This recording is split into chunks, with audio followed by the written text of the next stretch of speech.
Welcome back, students. Class 10. We were in the chapter of polynomial for class 10 here. We are in part 3, second part of part 3. मतलब part 3 का भी अगला दो भाग में मैंने डिवाइड किया part 3 को. एक ए पार्ट मैंने क्लास 9 के लिए रखा, बी पार्ट मैंने क्लास 10 के लिए रखा. इस पार्ट में पॉलिनोमियल में हम लोग आज सीखने वाले हैं relation between the zeros and coefficient of quadratic polynomial.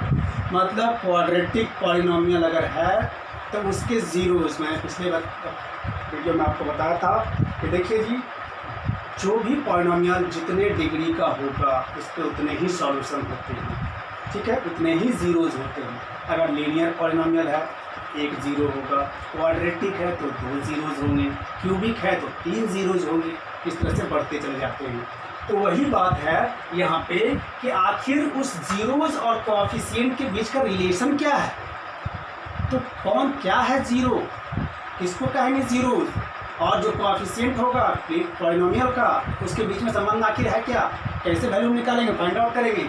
तो चलिए, मैंने कहा कि ठीक है, अल्फ़ा एंड बीटा दो हमने वेरिएबल लिया, alpha and beta be the zeros of polynomial. ठीक है, जो हमारा क्वाड्रेटिक पॉलिनोमियल है. And standard format of quadratic polynomial को शायद मैंने बताया भी होगा आप लोगों को कि standard format of quadratic polynomial जो होता है वो ax² plus bx plus c equals to 0 के फॉर्मेट में होता है. ठीक है, तो आखिर यही ax² plus bx plus c equals to 0 का जो सॉल्यूशन हमारे पास, जो दो सॉल्यूशन जो आ रहे हैं वो सॉल्यूशन कौन सा है. ठीक है, पहला सॉल्यूशन हमारा जो पहला आंसर है वो पहला आंसर हमारा अल्फा है और दूसरा आंसर हमारा बीटा है. तो वही हम लोगों ने लिया कि let alpha and beta be the zeros of polynomial of what polynomial that one ax² plus bx plus c where a is not equals to 0.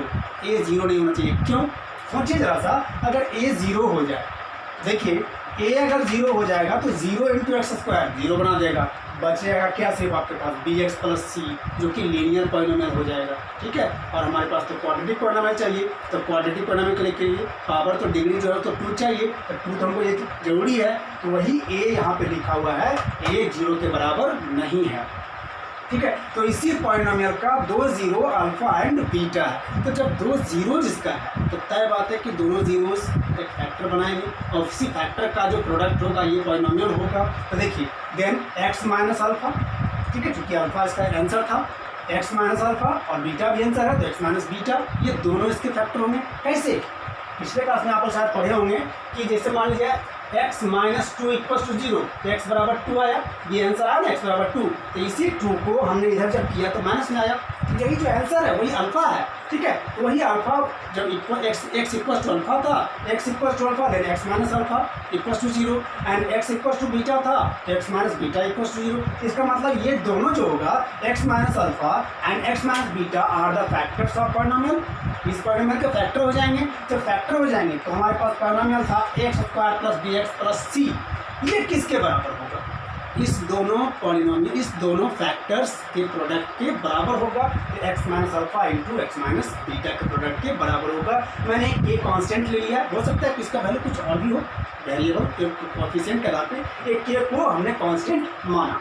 ठीक है, तो अब इसको हम कंपेयर करते हैं, इसको पहले मल्टीप्लाई करते हैं. तो हम इसको मल्टीप्लाई करेंगे तो देखिए x इंटू x² उस तरह से alpha x minus beta x plus alpha into beta alpha beta. इसको सॉल्व करने के बाद हमारे पास आ गया k into x² minus alpha plus beta into x.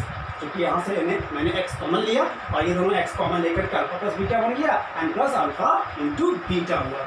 अब k को मल्टीप्लाई कर लिया गया तो kx² minus kx into alpha plus beta and plus k into alpha beta ये हो गया. अब ये इक्वेशन जो है वो पॉलिनोमियल इसके बराबर है, ax² plus bx plus c equals to kx² minus kx into alpha plus beta plus k into alpha beta. देखिए x² यहाँ भी है इधर भी है, x यहाँ है तो इधर भी है, ये कांस्टेंट है तो इधर कांस्टेंट है.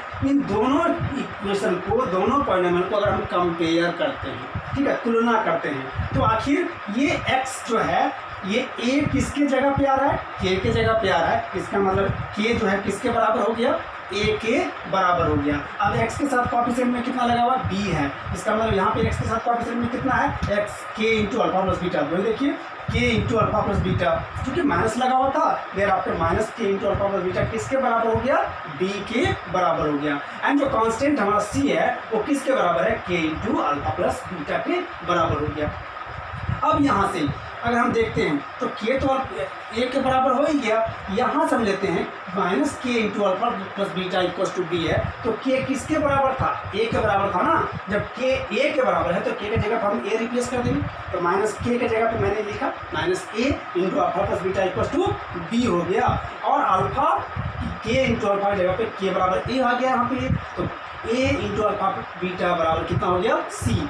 इस इक्वेशन से हमारे पास क्या मिला, अल्फा प्लस बीटा। इसी जीरोस के बारे में चर्चा की जा रही है, इसी जीरोस को हम देखेंगे। तो अल्फा प्लस बीटा हमको चाहिए, तो देखिए अल्फा प्लस बीटा किसके बराबर है, माइनस ए इधर मल्टीप्लाई में तो जाकर डिवाइड हो गया, तो ये हो गया alpha plus beta equal to minus b by a and alpha beta equal to c by ए।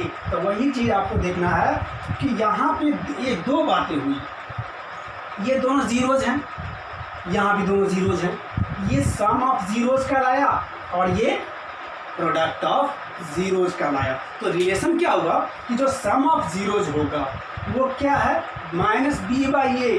देखिए माइनस बी, ये रहा बी आखिर है क्या, किसका कोएफिशिएंट है, एक्स का कोएफिशिएंट है ना। तो चलिए मैं इसको आपको मिटा के दिखाता हूँ। आपके पास अल्फा प्लस बीटा जो है वो किसके बराबर है, माइनस बी बाई ए के बराबर हुआ। तो माइनस बी बाई ए, आखिर ये माइनस बी है क्या, यहाँ पे देखिए क्वेश्चन में बी जो है कोएफिशिएंट ऑफ एक्स है, तो वही हम लिखे इसको, माइनस था तो माइनस मतलब क्या, coefficient of x and whole divide by a क्या है, कोएफिशिएंट ऑफ एक्स स्क्वायर, तो लिख दिया गया कोएफिशिएंट ऑफ एक्स स्क्वायर, ये हो गया। एंड अल्फा इंटू बीटा जो हुआ, अल्फा बीटा है कितना मिल रहा था, सी बाई ए के बराबर, तो सी बाई ए हो गया। सी क्या है, सी यहाँ कांस्टेंट है, तो वही चीज़ लिख दिया गया आपको constant, and divide by a क्या मिला फिर से, कोएफिशिएंट ऑफ एक्स स्क्वायर, तो लिख दिया गया coefficient of x square. So that's are the relation this one and this one with the relation of zeros and coefficient of polynomial। देखिए पहला रिलेशन सम ऑफ जीरोज, तो सम of zeros क्या होगा, minus b by ए के बराबर, मतलब coefficient of x divide by coefficient of x square के बराबर होगा। जबकि प्रोडक्ट ऑफ जीरोज क्या होगा, तो constant term divide by coefficient of x square के बराबर होगा। इसके आधार पर मैं आपको एग्जांपल भी बताऊंगा, प्रॉब्लम भी बताऊंगा, ठीक है। पहले इस चीज़ को बढ़िया समझ लीजिए आप लोग, और प्रॉब्लम हम लेके आपके पास आएंगे, अगले पार्ट में लेके आएंगे, ठीक है। तब तक के लिए मुझे इजाज़त दीजिए, ओके।